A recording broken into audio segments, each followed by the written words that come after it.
This is going to be a demonstration of a calf release, or as I'd like to call it, a lower leg release. Most of the time people are focusing on the gastroc and soleus as the calf muscle, but there's other muscles in there that are also important for posture.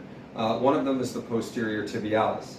So we're not really going to make strong distinctions about which muscle's which here. Instead, what we're going to do is say, okay, somatically, where do you feel tension and how do you access that tension to release it?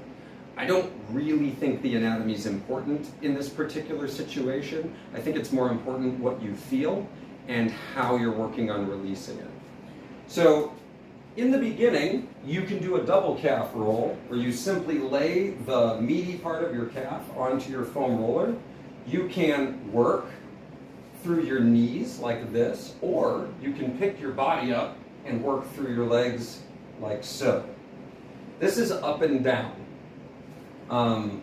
If you would like to work on cross fiber friction, or you feel the hot spots are more internal or externally rotated, you can simply apply this pressure and turn your feet on the roller like so. Your program may say up and down or side to side. This is double calf release. If I want to do the same release on a single calf, what I would do is lay it in the center, cross my leg over the other side, and either work up and down. I can work with my knee, I can do small motions up and down, or I can work side to side.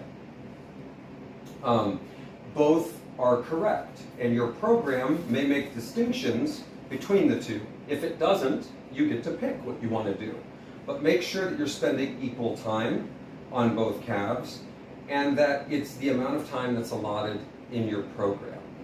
You can also, if you have a particular hot spot, I tend to have one on the inside here, I'm going to turn my foot inward, I'm going to cross over the top, and what I'm going to do is pin and pull my foot. That's another option.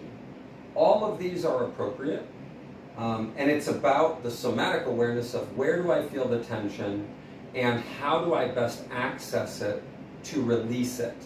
And that is not the same as how much discomfort can I cause myself, because those are different things. How do I access it to release it says, which of these feels like it's inside my frame of tolerance and effective at hitting the area, which is different than how do I grind on a spot as hard as I can. Those are two different things. So pay close attention to that, not just in this technique, but in all techniques.